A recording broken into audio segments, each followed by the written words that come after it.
Welcome to the Origin K9 podcast, where we speak to authentic and inspiring voices from the working K9 world.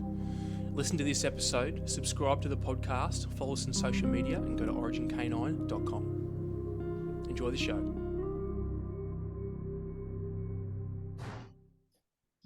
All right, g'day guys. I'll start. You ruined it now. G'day guys. Welcome to another episode of the Origin K9 podcast. Got another former Army Special Missions Unit member, another K9 handler today. Shawn, Gregory, how you going, bro? Welcome to the potty. Yeah, thanks for having me. Thanks for having me. Good to. It'll be good, I think. No, you'll be right, mate. That's good, mate. If she wasn't, then she wouldn't be your wife, mate. Hey, dude. So you've obviously listened to the couple of potties I've done before.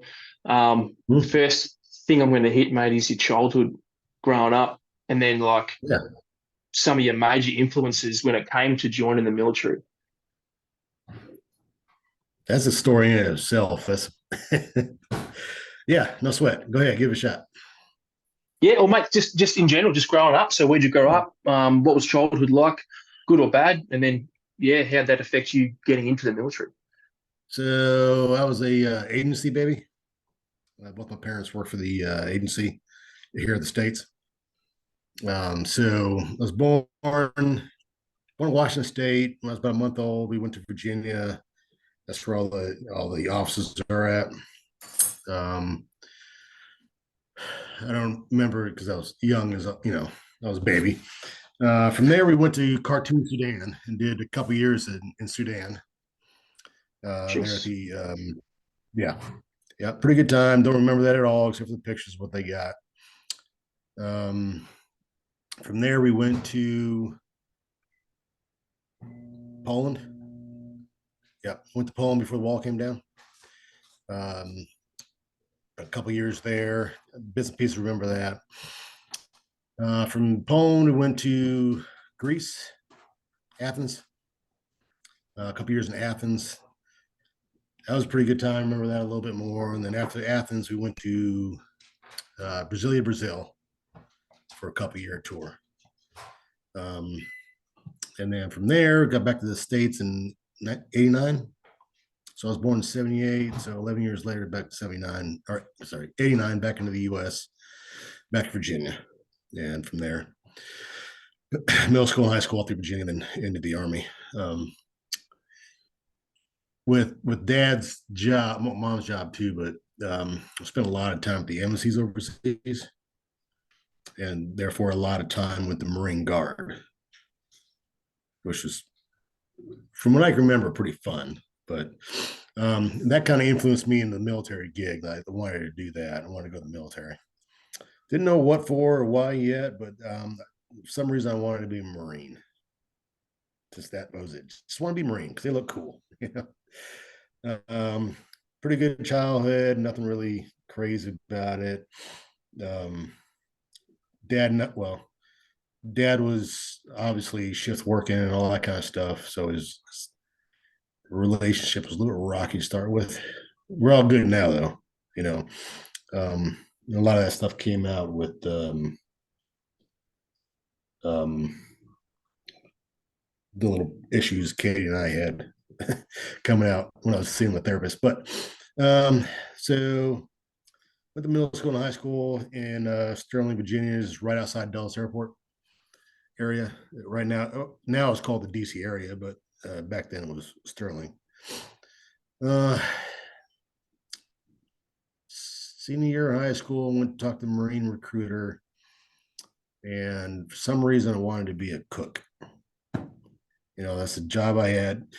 My high school job was I was cooking for a company where companies go to have their yearly picnics or whatever. And I had a really good time doing that. I was interested in cooking. I like cooking. It's like, oh, I'll be a cook and they'll teach me everything to be a chef, So I went to the Marine Corps and they're like, yeah, we can't guarantee you that. I'm like, I want to be a cook, So I went to the Army and the Army's like, really, you want to be a cook? I'm like, yeah, yeah. Like, sure. Like, yeah, I'm sure. So I joined the Army in '96 for a cook. and and that's where it all started there. Yeah. Man, there's a heap to pull out of that, and I'm sure, like, especially with your parents' jobs, like, there's probably a bunch of stuff you can't say and whatnot, and I won't delve into that. But um, so for the listeners, can you describe the agency in The whatever? CIA. Yeah, Yeah, okay, CIA. gotcha. Yeah, Yeah. yeah. So they're obviously jet setting around the globe. Like, fuck, man. Like, what'd you say? You went to Brazil, Poland, Greece, Sudan. Sudan. Yeah. Yeah, yeah. Do you know much about what they were doing, what their roles were? I'm fuzzy. I know Dad was commo. Mom was a HR secretary type person. That's about all I really know about it. I do remember being Yeah, the skiff with my dad, eating MREs while he's doing computer stuff, commo stuff. That's about all I yeah. really know about it. They weren't nothing like craziness out there murdering people or nothing like that. I don't think so anyway. No, Yeah. I had called them a few days back to make sure it was good to go to even talk about anything. But yeah, they're out from under everything. They're good to go. Yeah, sweet. So Because I imagine in a yeah, job like that, there's a fair bit of like you'd have to declassify certain things, and there's a certain time period before they can talk about or release information. yeah, Yeah. yeah. There's a lot, and some of that doesn't come out unless Dad and I are drinking together. It's kind of like I found out about his Vietnam time when we were drinking together. So Oh, no shit. So, as in, like, you didn't even know he was in Vietnam until you well, I knew he guys was were. in, I knew he was in the Navy. He was in Vietnam. So instead of getting drafted, he enlisted in the Navy, and he was a commo guy on ship. So, but other than that, he didn't really talk about anything about his time in Vietnam. And um, yeah, the stories that he was coming out with when we were drinking together at a buddy of mine's 21st birthday in Pittsburgh, I was like, holy crap, shit. Like, no, like, no wonder you want to talk about that stuff. But, you Yeah. know, kind of put in Yeah. perspective, looking back on it now and everything I've come to realize. So this last year or so, a lot of that stuff shaped him and what was what. So what else you got? Yeah. Well, that's why I asked about childhood, man, because a lot of my childhood influences is sort of what obviously the way I act and the way I think and believe things today, and joining the military as well. So I'm always interested to see like what early influences it were and how it shaped you into like, particularly going into a job that you went into. It's I had a weird. So I didn't have that elementary all the way through high school like most kids in the U.S. do. Does that make sense? So when I got back to the States at '89, I really my family was tight, pretty much. We were close, but I wasn't very social, I guess you can call it. And I played sports and did all that kind of stuff, but I wasn't part of the crowd. Does that make sense? So I Yeah, was yeah, late big coming. time. And then being the town that I'm from, it was uh, government heavy, agency heavy. I mean, not a whole lot of military people, but a lot of government workers there. So I didn't really have a whole lot of military influences. So I was just throwing dice in the dark, thinking that somehow the army would make me a chef, which I was totally wrong about. But um, so other than the Marine Corps overseas, the security guard overseas, or at the embassies. That's about all my experience, or all my contact with military personnel. Other than my grandpa being in the Army World War II, my dad being in the Navy in Vietnam.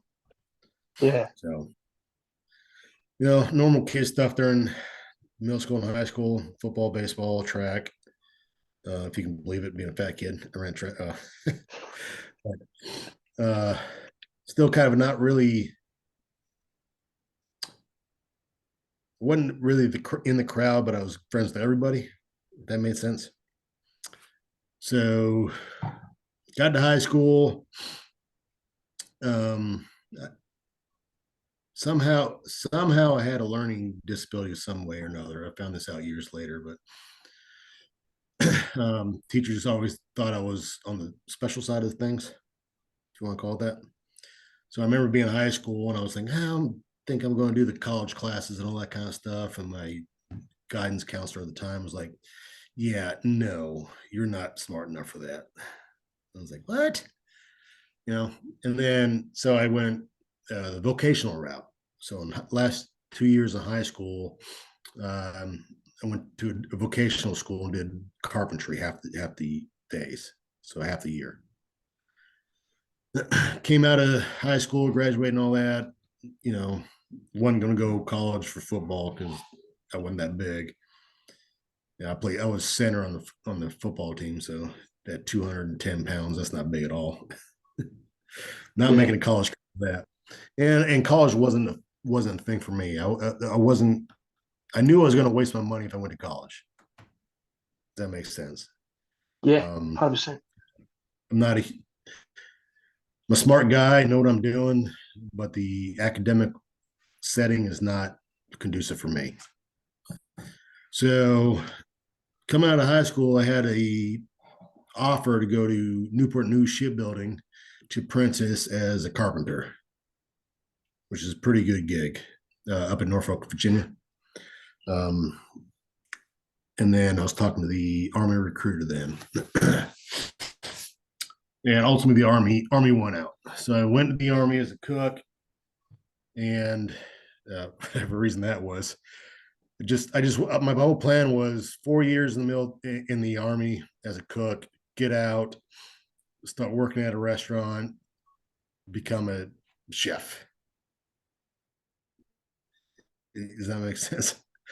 That's what I wanted to do. That all kind of changed once I got in the Army. So basic training, it is what it is. I wasn't too worried about it. My dad was harder than any of those drill sergeants I had, so I wasn't too worried about that. Until I got to AIT, Advanced Individual Training, where you go learn your job skill. So I got to Fort Lee, Virginia. That's my schoolhouse for everything future related in the Army if I was to stay that job. My drill sergeant at Fort Lee was a prior Ranger bat cook in Somalia during Black Hawk Down situation, Battle of Mogadishu. He was in the second wave of Rangers going in to pick out, retrieve all the guys out coming out. And that started to intrigue me and all that. I was like, this guy's interesting. I really started coming to my own on my personality wise, I guess you could say. I kind of dug what he was saying, what he was doing, and we clicked pretty good. Him, myself, and a couple other guys clicked pretty good. And so when we got in, we were getting ready to get out. He was trying to get us into a Ranger contract from AIT to go to Ranger Battalion as cooks there. But that never panned out, obviously.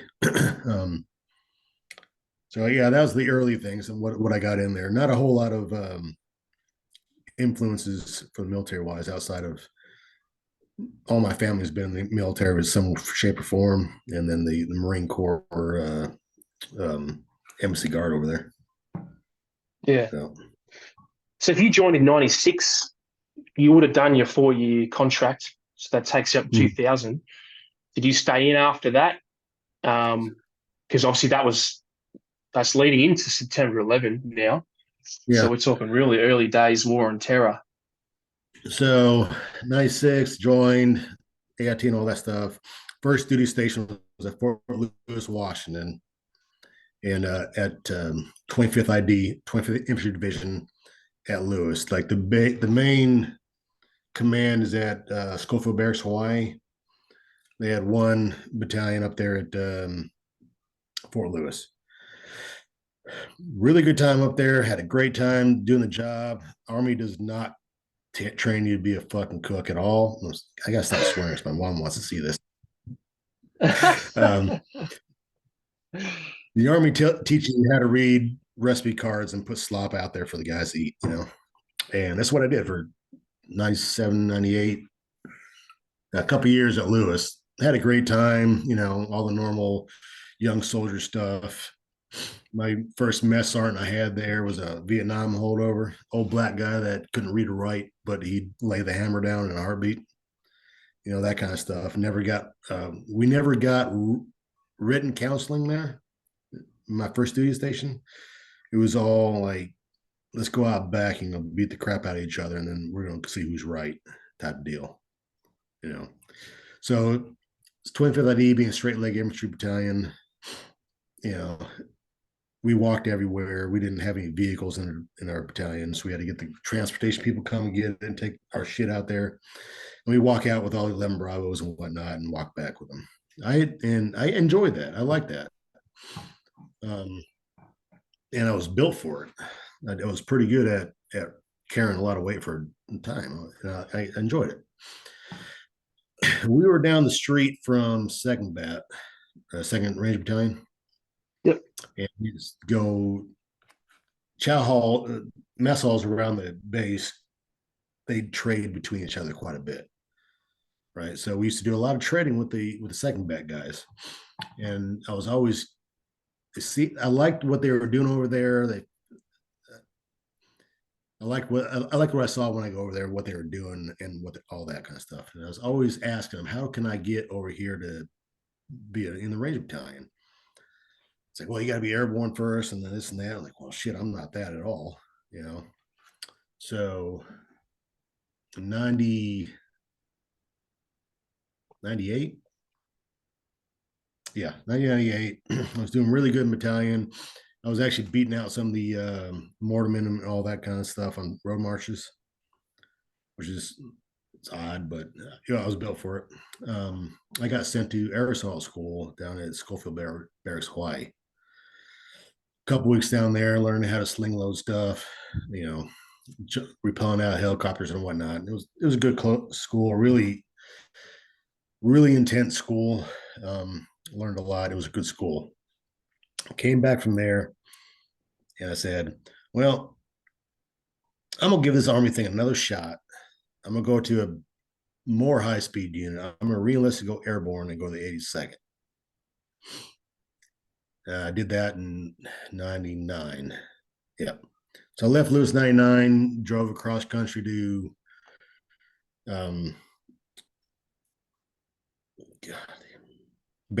Fort Benning, Georgia. Yeah. School 99, and then went over the 82nd after that. My goal was to get into the infantry battalion again, because I had more in common with those guys than I did my actual MOS, my job people, if that made sense. Yeah.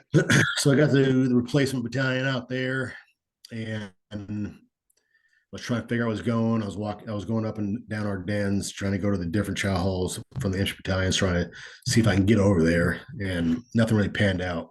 So I got put into the main support battalion, 72nd Main Support Battalion. That's where they got the riggers and all the heavy mechanic guys and all that kind of stuff. All your big support elements are all in this main support battalion, right? I got put in there, and it was odd. I had a hard time going into that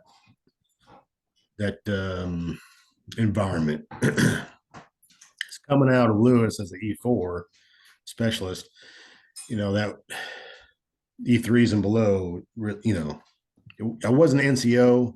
I was intermediate, and there's still respect there before, right?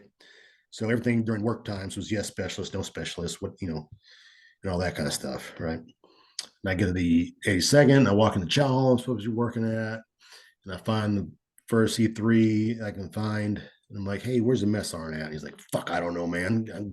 Fucking get out of here. I'm like, wait a minute, that's not military bearing. Like, I don't know what to say about that. Yeah. Anyways, so got settled in there. I had a really good time. I had a good time at the 82nd. I was rodeoing at the time, riding bulls. I started at Lewis 11. I started at Fort Lewis, but got into the military rodeo team. And I was riding bull, not very good. I'm a little bit top heavy for the bull riders, but I had a good time. Yeah, yeah. Uh, all, all the bull riders are quite a bit smaller than I am. It was a good time though. Had a great time doing that. Good time the 82nd. It was a great time there, except for the command people I work with. I remember getting promoted to sergeant E5 and getting pulled into first sergeant's office because one of my soldiers, who was an E3 but 5 years older than me, had went out to one of those junky car dealers and bought a shitty car for 99% interest. Right? So, yeah. Yeah. So the first sergeant calls me to the office, is like, "Why is your soldier doing this?" Like, first sergeant, he's like 5 years older than me. What do you want me to do? Stupid stuff like that. And the bad, like being a cook in the army anyway, in a regular, I don't know how it is in a regular battalion, or SF group, but in the regular army, 82nd wise, we were the bastard children. I shot maybe once the entire time I was in the 82nd. Qualified once. Nobody.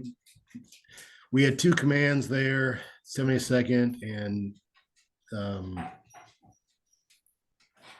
don't remember the other command that was over us. So we got in trouble. We got hammered by both commands as a cook. Perfect. Did good. Nobody wanted to recognize us, So it was ridiculous. I was not having it. I was not happy with it. I was like, this is stupid. I realized to go airborne at 82nd to be something special, and it's like, it's dumb. I hated it. So about 9/11 happened. I was still working there. I watched it on the news, on TV in the chow hall that morning. I remember that. I remember all that stuff. But nothing really changed work-wise. It was the same stupid stuff going on within that battalion, that division, what I mean? It was the officers going overseas for the 31st and the 1st to get their combat patches so they can get promoted better in the future, right? Before they change the rules on that. It was me as an E5, a sergeant standing over the chow line while we're serving chow and getting bitched at by a butter bar lieutenant that this E3 has more pieces of beef in his beef stew than he's got. It was ridiculous. I was like, this makes no sense to me. This makes no sense. So I was kind of deciding to get out. And about the time I said, screw it, I'm out. I got tasked to go help 18th Airborne Corps support the Boy Scout Jamboree up in Virginia, which is a national event for the Boy Scouts, right? So nationwide, Boy Scouts come into this big thing, and we were up there supporting it. So while I was up there doing that, the chief warrant officer that was there with us somehow took a liking to me. I don't know why, but he did. And so he started asking about, hey, what do you think about doing this, this, and this? And he asked me about being a flight steward because I was the right height for it. I was just at the height for being a flight steward or stewardess. Pretty much what it was. But so he explained what it was. You're gonna do the flight attendant duties and all that kind of stuff, take care of the generals while they're on the planes, but you're TDY everywhere. You're going to all these fancy places. I'm like, that sounds pretty interesting. And that's out of DC. I can go stay at my parents' house rent free and collect BAH. So, but the catch with that was I had to go to the Army. I had to be in the Army mess at the Pentagon first. So I got an interview up there and went up to the Pentagon. They interviewed me and they were going to give me a position at the Army mess, which is the Army mess is the dining facility for the generals in the Pentagon. Does that make sense? Yeah. So I was like, well, it's got to be better than 82nd. I want to get the fuck out of here. I want to get the hell out of here. right? Because I was not having it in the 82nd. It was ridiculous. Well, the problem was 82nd had a stop loss going on for my job. So, couldn't get out unless you were getting out. Does that make sense? Yeah. Like, so around about the time that I was talking to the Pentagon, I had this cook come over from the unit, and he was recruiting while he was trading with my chow hall. And he asked this E6 with that I work with, and he's like, "Hey man, you know anybody that might be, work hard, might be worth it coming over here and all that?" He's like, "Yeah, you want to go talk to Sergeant Gregory? He's pretty on." So they come over talk to me. I'm like, and they laid it all out. I said, "Well, you come out here, you're gonna work 2 times as much as you do now. You're gonna be working private stuff again, but it's worth it, and the boys need good stuff." You know what I mean? And I was like, I'm intrigued on this. I really am. So I was like, sure, I'll give it a shot. And somehow got an interview with them and all that kind of stuff. And I remember getting the calls on the same day from the Pentagon and from the unit. And the Pentagon says, well, you need to re-enlist first, and then we'll bring you up here. I said, I can't re-enlist because if I do, I got to stay here. And the unit said, yeah, we got you. Don't worry about it. So literally 2 months left to go in the Army. I got hired over at the unit and moved over there as a cook. Spent 2000. I got over there in 2002. So when I got over there, it was a special kind of world, right? I take this part seriously because the climate I was coming into there was every supporting element there is for the boys, right? The boys got to do their job. They got to do it the best in the world, and everything else here supports that, so they can do that. And I was like, oh, damn, that sounds awesome, So I got into there and was actually feeling it. They were actually working, and they actually wanted just good food, good. It was a thing that you couldn't tell them no unless it was just unheard of. Does that make sense? Yeah. They're So, like a possibility thinkers. They're problem solvers. yeah, that and just at the time when I was there for the first few years, it was, well, I know we shut down Chow Hall at 1:30, but if they wanted to stay open at 3 because they're doing this training down range, then it needs to stay open at 3. You know what I mean? That kind Yeah, of definitely, deal. man. And I saw the guys coming through, and all the big name guys are out there, like impressive specimens, and just anyway, it was worth it for me to work out there. It was worth it. So I was out there about 2002 when I first started. About June, I think I got over there about June. It was also funny because nobody would talk to you outside your section if you were brand new. So I didn't talk to anybody outside of the chow hall there. And I remember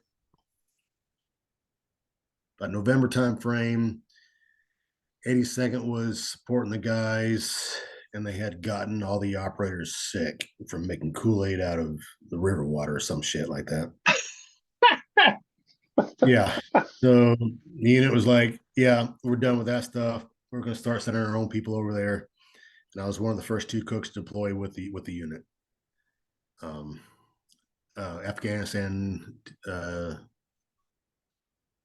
November 02. Shit. December. Okay. Yeah, so we came back in January. So it was that time frame. And again, I get over there because I have no clue what's going on. I don't ask my wife. I don't research a whole lot of stuff. I just jump into this shit and just go. So, I'm going to the desert. I don't need these jackets. Deserts are hot. Yeah. Don't you read? Not right at all. So we get over to Afghanistan, and I learned a lot over there. It's a really good time. We're working with the Rangers and whatever Air Force Spec Ops element is in my realm. I don't remember what it's called. Really good time over there. But again, a lot of the boys wouldn't talk to me yet. Still new. Can they trust me yet? Right. Looking back on it, it's like, yeah, I understand that. So that's the first interaction I had with K9, was that first deployment. Some reason the K9 guys talked to me, whatever reason, I don't know. And I got to know them and had a good time with them. Got the decoy for them a little bit, get beat up a little bit by muzzle stuff. Had a good time, hung out with them, And then every time after that, I was always with that same squadron, right? So I did 5 deployments as a cook over there. Shit. 2, 3. Well, Afghanistan first, and then Iraq. Yeah, 2000. Well, the deployments for ours was like 3 to 4 months at a time. So, but yeah, 2006 was my last time in Iraq as a cook, I believe. Yeah, I think so. My memory doesn't work very well. But every time out there, in between doing my job and all that kind of stuff, I went and hung out the K9 guys and helped them out, hung out with them, all kind of stuff. So 2006 time frame, I'm up in our little chow hall because we had, well, I'm not going to go who had out there, but we're in the green zone. We had our own little compound area, if you want to call it that. And so the deal was, whenever the boys go out and do their jobs, they get chow when they get back. Right. So that's 3-4 times a night. It doesn't matter. When they're getting back, they're getting hot food. Them guys work. Right. And that's how we roll there. Me and Big Black Steve, my partner. So I think I did a pretty good job. I had a pretty good relationship with a lot of the assaulters out there. And I remember being up in the chow hall one day, and the team leader at the time for the K9 team was a fast food junkie. I don't understand how you can be so thin and awesome eating Taco Bell, McDonald's, and Pizza Hut every day, but he did. So he couldn't go anywhere without getting pizza. So he had his own little bread maker, and he'd come up and use our chow hall to make his pizza and all that kind of stuff. So I was talking to him one day, and I was like, I'm thinking about doing the long walk, and then, if I make it through there, then going to the K9 team, because I'd like to get over there. And he said, well, do you just want to work a dog? I was like, yeah, I want to work a dog. It's interesting to me. I think I might be good at it. I'm not sure yet, but it interests me. And he said, well, we have a direct support K9 tryout and all that kind of stuff. You just do the training and come over and be a handler. I'm like, that sounds pretty interesting. So I got back from that trip, and I petitioned my command to let me try out for K9. And they let me for some odd reason, which is surprising, because I had a lot of naysayers on the support side of the house saying that they would never, ever let me do that or accept me. Of course you do. Yeah. It is what it is, whatever, I mean, everybody wants to do the badass shit till it's badass shit time, So, I petitioned the command. They let me go. So 07, which they do the road march, the 18-mile road march for the K9 selection. And I had wore the wrong boots, and I just obliterated my feet on this road march. Right, I couldn't continue the rest of the thing. So like, damn it. It was the deal too, that if I didn't make it, I probably would not. Well, there was no job guaranteed me there if I didn't make it. Yeah. I mean, it's like, damn. I fell out in the road march, and I'm done. I'm like, golly, I'm done. But luckily, Calvin, the head trainer at the time there in the kennels, he gave me another shot. So I came back the next tryout, and two of us made it out of I want to say like 9 tried out for the canine spot. So it was like a pizza test, 18-mile road march. Then you had to do a week of fun activities and then a psych interview. So coming out the road march, the two of us, me and Isaac, I think he's a ranger. I can't remember if he's an SF guy. I think he's a ranger. But him and I were the only two that made it out of the after the road march, which is odd. In my mind, it was odd. So got over there, got to the board, and it was grilled heavily on the board about why in the hell should we take you, all that. I thought I was pretty honest. I'm like, well, if I had a choice for one of us, I would take Isaac. I mean, he's got combat arms background. I don't. If you need to fill one spot, I would go the smart route and go him. Anyways, they took me, and the plan was because I've been trying to go to Ranger School this entire time before that, right? Regular Army is not going to send me to Ranger School. I get over to the unit, and they're like, "Why would we send you to Ranger School? What kind of cover can we give you for that?" So yeah. I never got to go. So the plan was when I made it to K9, I was going to go through all the training I had to do. I was going to go to Ranger School. And I was going to change my MOS to 11 Bravo to keep up with Pierce. That never really came about because op tempo was just craziness out there. Anyway, so made K9 in late 07, I believe. Yeah. Spent quite a long time just waiting for my school to start. So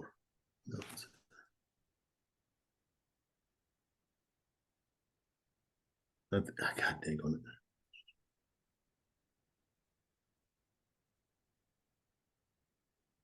Late 06. I'm sorry. Late 06. Yeah, okay. Yeah. I want to say, I can't remember. I have this problem where I can't remember shit half the time anymore. That's right. So I think it was late 06 when I made it over there. And I spent quite a long time being bite dummy decoy for the class in front of mine, right? So I was a decoy. I was always the one to buy suit and learning all that stuff, which is fine for the class before me. And then I met JC because he was coming in the class after me, right? So my class is going to go start here soon. JC got hired, he got picked up for the class going after mine. So him and I run around together, kind of hit it off pretty good. Had a pretty good amount of fun times together.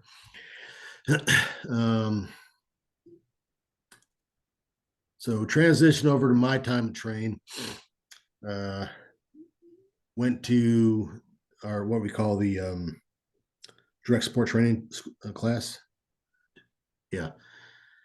So the first half, 3/4 of the OTC classes I went through, once they broke off to do their CQB heavy stuff, we broke off to go do our own stuff.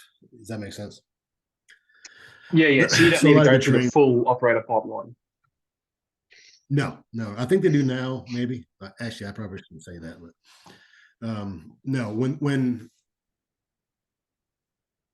they got up to full blown CQB for them, because we started with them, and then we got the basics down, and then we split off to do our own thing. Same as kind of like combo. Well, the other DS guys were doing their direct support stuff during the rest of OTC, but yeah. So we split off from there. From there, I went to another driving school up in Virginia, and then went to a civilian dog school in California at Adelhorst Kennels. Adelhorst, yeah, I've been there. Yeah. Yep. I did a month class out there. It was Mike Reaver's first military class. Really good time out there. Yeah, really good time. It's where I met Jet Li, or what the fuck's Jet's name? John. He was the handler on Extortion 17 that got shot down. Oh, shit. I met him up there at a horse. Really good time up there. Learned a lot. Had my first dog, Boda, this black male shepherd. Came out of that with a decent understanding of what's supposed to happen, and then went full bore into Calvin's K9 school, which was like 6 months long. Starting brand new over again, BRM with M16 iron sights and all that kind of stuff. I got to give props to him. He put on a good course. It was phenomenal. I learned a lot, and I was behind the power curve, obviously. So JC supporting my class like I did the class before mine. Isaac and I are trying to get through the whole pipeline on that, and it was a really good class. It was really good. Canine school, I thought. They actually taught us how to be handlers, not just leash holders, which I appreciate now. Came out of there. Calvin's expectations for me were I had to have better times than the average for the team guys who accept me. So like a 5-mile run, if it was a 40 minutes time standard, I had to get it in 35 or less type of stuff, Okay. Which, looking, I understood it. It makes sense, right? Because these guys are going to trust you to do your job if you're that far behind the power curve on what they're doing. So I gave it my all. I worked my ass off for that, and I think I did pretty well because I made it. But luckily, I got put back into the same squadron that I was supporting as a cook. So I went back to A, and most of the guys knew me already, and there wasn't really a big, from what I can see, there wasn't a very big not accepting me there. You know what I mean? If that makes sense. Like a lot of the support guys are saying that they're not going to accept you. You're not going to be one of them or anything like that. Didn't run into that. A squadron was a pretty good bunch of guys, and they gave me an opportunity to make it or fail it. Spent the next 10 years working a dog for A. Missoula, my first one with my first dog Boda, and then Afghanistan every time after that. A lot of time in conduce and all, and I can't remember the other places. Anyway, it doesn't matter. A lot of good time with a lot of good experiences. I think I did a pretty good job based on some of the guys I talked to. They say, and I was there for 15 years. Yeah. But it was a very good experience for me, and that kind of further developed my personality and where I am now, and some of the stuff I was talking about before, sometimes, and I tell JC this when I talk to him, and I need to stop it, but sometimes I feel like an imposter, you know what I mean? Because especially when some of this other stuff happened when I retired, like I wasn't combat arms in my entire career. I should not be feeling this way. I don't understand what's going on. I feel like I'm not one of them.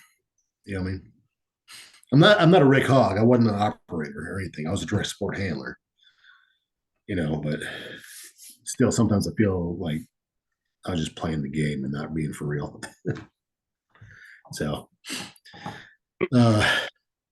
yeah, good deployments there. Worked a whole bunch of dogs. Boda got put down after my first deployment. We found he had lymphoma. Ooh. Went over there with him, limped him through the deployment best we could. As soon as I got back, we put him down. I picked up Spido. Spido was a hellacious dog, and this still pulls on me every once in a while. It's the way it went down. Spido time frame, JC got put on the same team as me. It was K9. So I remember going over Conduce. No, it wasn't Conduce. Somewhere else in Afghanistan. I can't remember where it was right now. Anyway, so I went over there, Spido, doing some work, and then I was going to go back home for my daughter's birth, and I went back home. It was supposed to be a couple weeks stay and then come back. Well, a team leader at the time decided it was a good idea to work Spido instead of his own dogs, which I think that he didn't want to. He wanted to retire him, you know. So he took Spido out one time, and God bless Spido. He did his job. He did it well, but he got killed on that target he took him out on. Oh shit! You know? Yeah, it was Conduce. It was Conduce. Because the KSK was over there. For whatever reason, I don't know. I didn't even know he took him out, and I got the word that Spido got killed. And his actions on target were awesome. They were clearing a field wadi thing with a bunch of fighters from Tent City, and Spido's first 7 bites were that night. Bite a guy, stand up. The boys would fill that guy in, call Spido off. He go find the next guy, bite him. You stand up. Boys fill him in. On the 7th guy, the dude break down his AK and shot Spido, and then shot my team leader in the chest. Luckily, plates and magazines and all that, but he wasn't seriously. He was hurt, but he wasn't injured. But Spido was killed, which that disappointed me. I still got a sore spot on it, but I need to forgive that shit. But still got a sore spot. So after Spido, I picked up Beagle. Beagle's a great man dog, but you cannot get him to do odor work to save my life. So me and the trainer, we spent 11 months trying to get this dog right for deployment. Just working it, could not get it. Finally, right before we had block leave before deployment, it was like, well, we can't take him over there for this, but he'd be great for the VI mission. He's not going to be good for the mission we're doing. So you need to have that explosives in there. So I picked up Bosco, who was the demo dog for Calvin in the schools. Bosco was, I think, 10 at the time when I picked him up. Wow. Yeah. Yep. So I had Bosco, did 3 good rotations with him. He did really good. I did a lot of learning with Bosco. A lot of learning. But he did a good job, and I think most everybody liked him. He was a really good dumb dog. Got back from my last deployment in 2015. Retired Bosco. I think he was about 14 then, maybe. Still kicking it. Males are retarded, so still kicking it. And the plan was to pick up this new dog, train him up through our recall cycle, and then pass him off to the guy that's replacing me on the team. And that's when I picked up Rigby, and quickly found out that he's not a new handler dog. He's a serious dog. I remember the Polish guys coming over starting their program, and just like a lot of the new teams or new programs coming up, they want the biggest, meanest dogs ever. And the Grom guys picked the biggest, meanest dogs ever. And the team leader had a lot of issues with his dog. He couldn't work him, right? So he had to kick the dog out. So he picked up Spido to finish out the rest of his class. And Spido quickly, come to understand for Spido that if you do something that's unfair to him, he's going to let you know about it in a serious way. So I guess the Poles were fast roping one day, and for whatever reason, didn't muzzle his dog up. And Spido Rigby did not like going out of helicopters. Refused. It was like, claw march across the floor. Like a cat, like going into a bathtub, like. Yeah. Every single time with Rigby. Well, the Polish guy didn't muzzle him up to start with, and then he was manhandling him for something that Spido thought was unfair. So he filleted open his arm. just flayed it Oof. open. Yeah. So I got back, retired Bosco, and it's funny. Cal was like, "Hey, you might like this dog. He's your personality, you know." And so I checked him out. And I'm like, "I like this dog. He's something serious. I like all my dogs I've had are have been, which if you want to call it hard dogs, don't call it that." And Rigby was no difference. It was more of a finesse game with him and trying to figure out how to correct him without getting eaten, you know. Yeah. And so we found out. So the plan was, so that was the plan, right? Recall cycle, train him up, pass him off their new handler, and he'll be set to go or on the way there. And I remember one day we're doing building climbing with dogs. So we got to muzzle them up. We got them backpacked. We're climbing over all these buildings and stuff. We get back down. We're done with the whatever route we're doing. And I throw the ball. Ribby goes and plays with it for a while. And I go over to get the ball back. And he does that, type thing. And all that. And I said, no.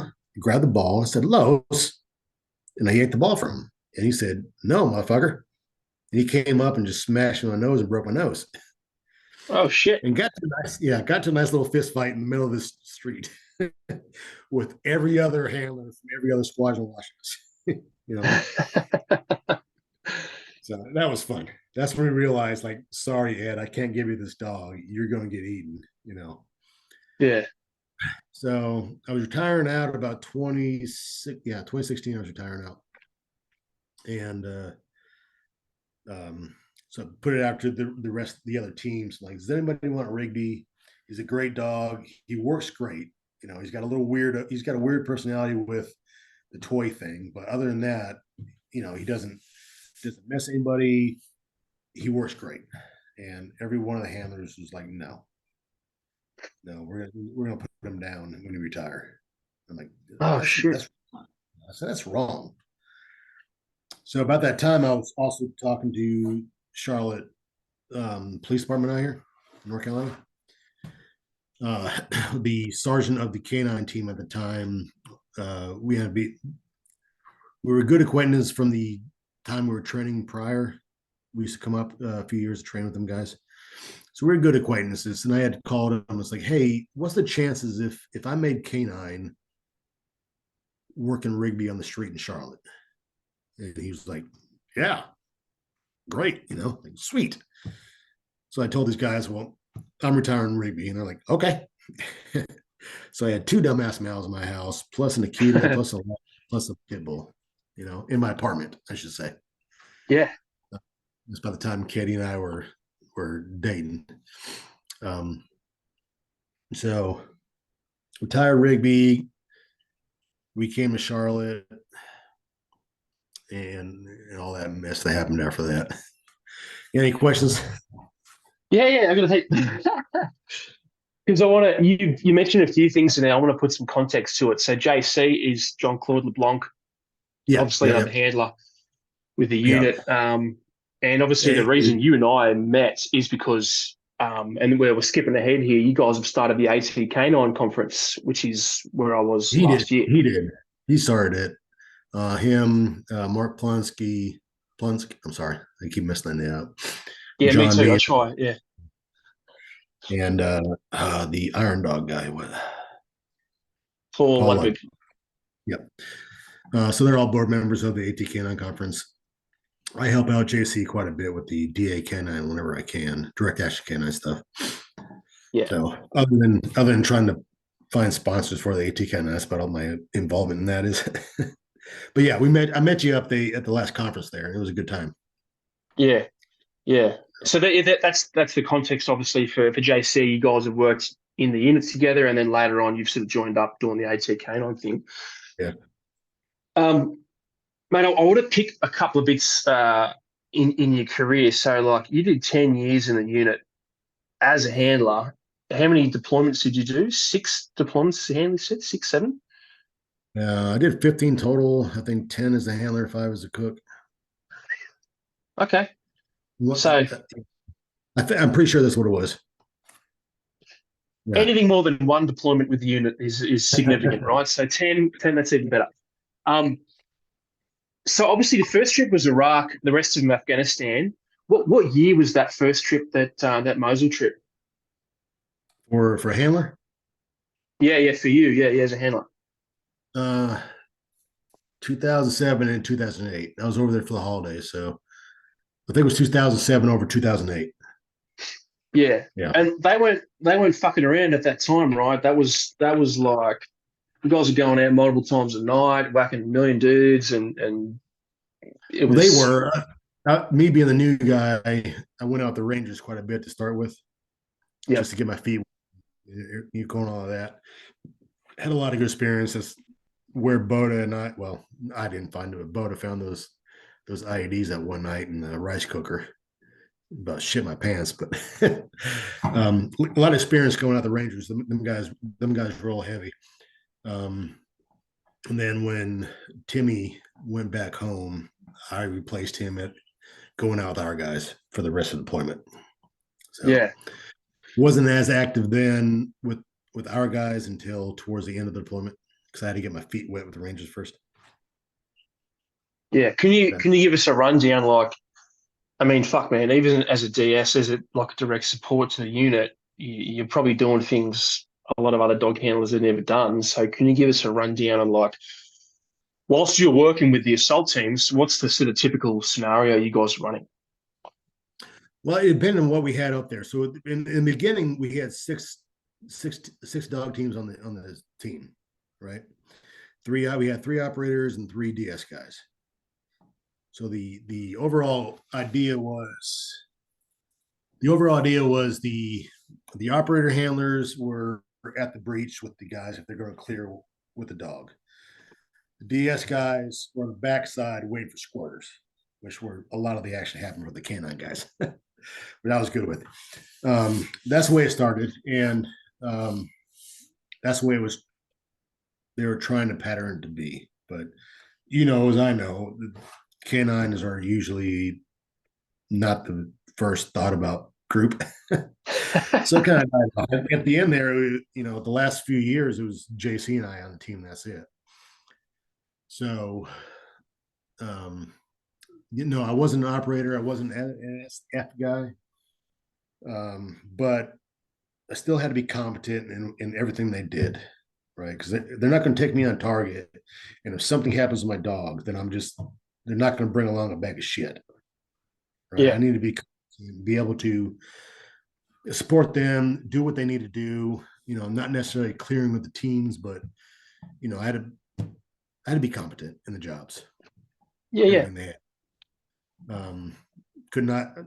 Definitely not shooting as good as any of those guys are. But it's funny because I'm like at the bottom with those guys, and I come out some of these pistol competitions, and I'm like at the top.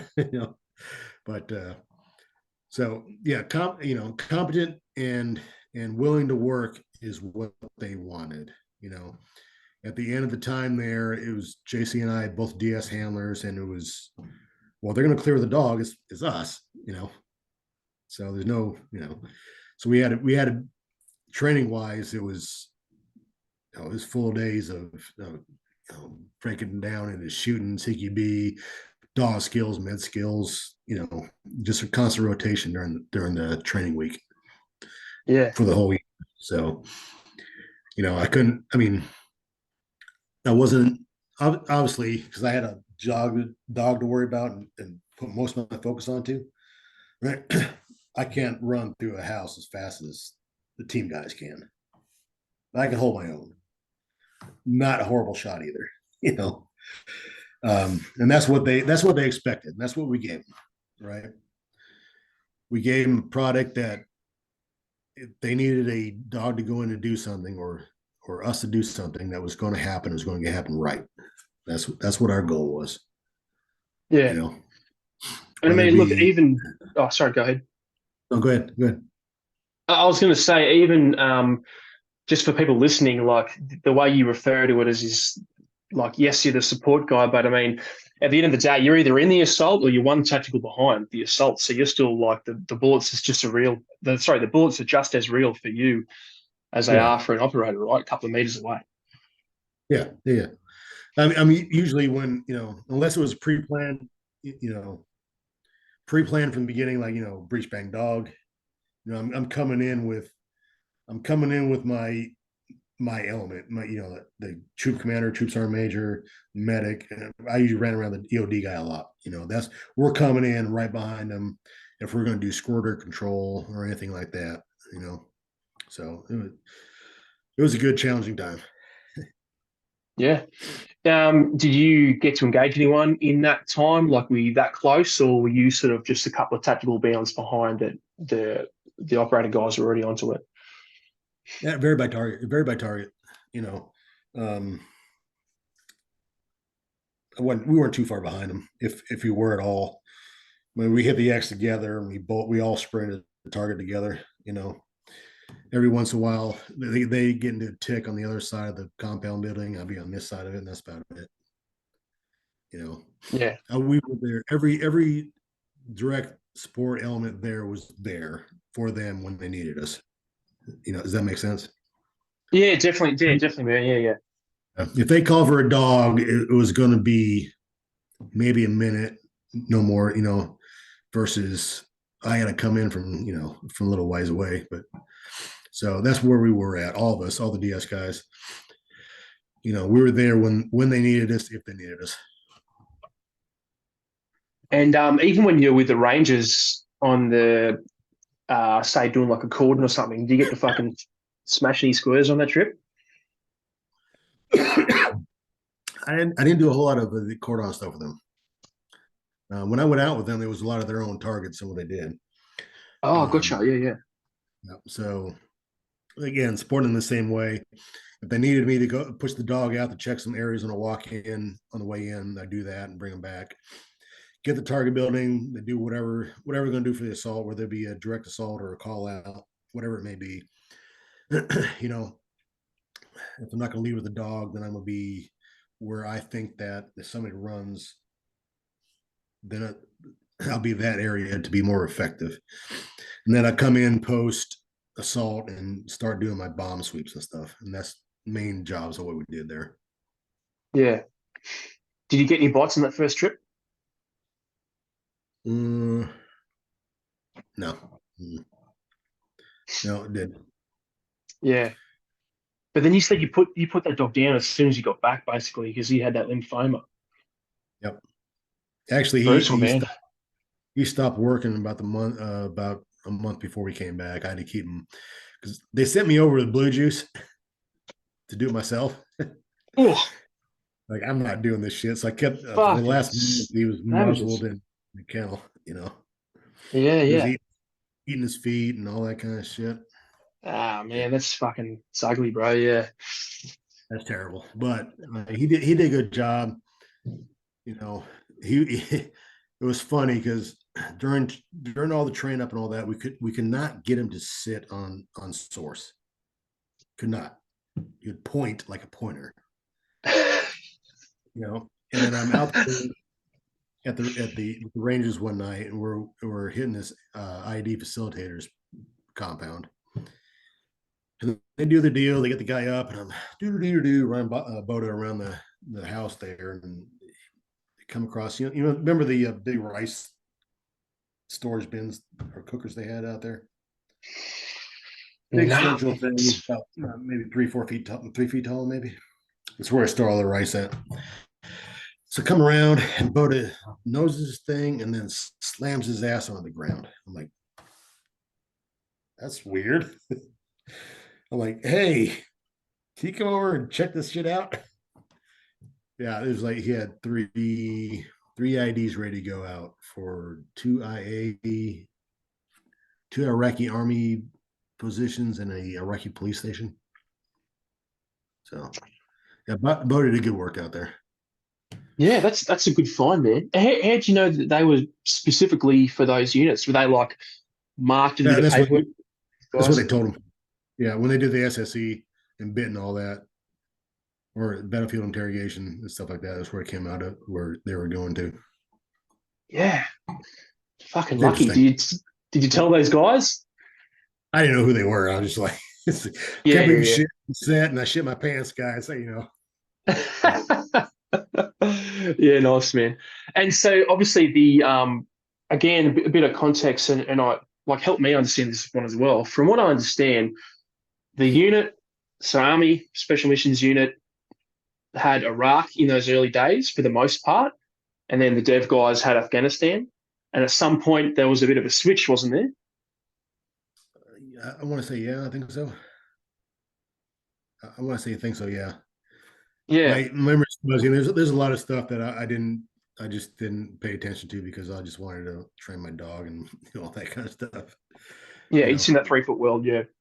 yeah. You got me again, like when you do the briefs for the missions, the targets coming up, and like I got no clue who this guy is. That's the guy. Okay, if he runs, I'm gonna bite his ass.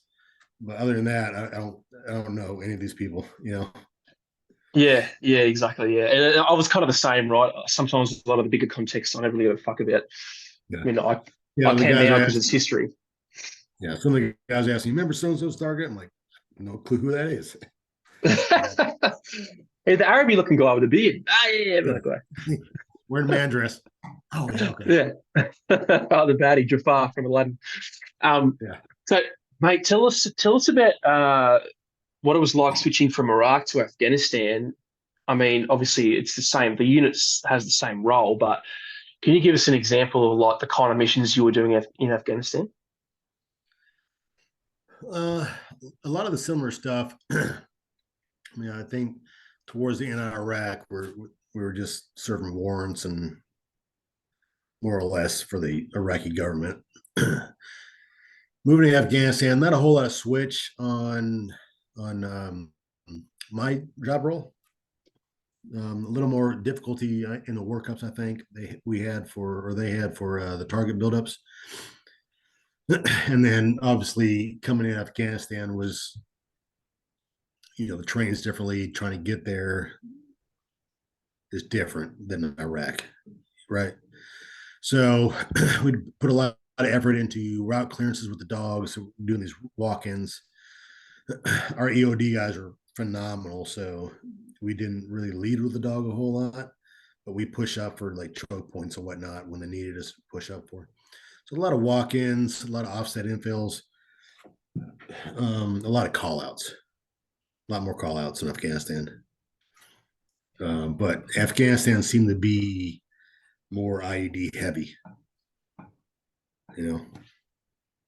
Yeah, So a little more cautious on our side, if you want to call it cautious, or better planning. Um, but a lot more hitting the offset infills or hitting the Y versus hitting the X. yeah, gotcha. Yeah, yeah. I mean, the terrain's entirely different, right? It's fucking pretty brutal terrain over there. It's ridiculous. But yeah, for me job wise, nothing really changed. I don't think much changed for the boys either. They were do your job and do it well, or don't do it all. Type deal. Yeah, yeah. Can you run us through a couple of jobs in Australia we call it the GAN, but I think you guys call it the Stan? Stan. Yeah. Uh, you get into a point where there's a lot of stuff that's fuzzy in my brain nowadays. What's going on and what's in the past. Um, I remember the ones that I got video of. Some of the other ones I'm fuzzy on. Does that make sense? Yeah, Uh, definitely. I mean, I'm sure like hit after hit after hit after hit, year after year, like you're like, was that Iraq, Afghanistan? Fuck, I don't know. Same job, it's all green, same bad guy. any more nowadays, it's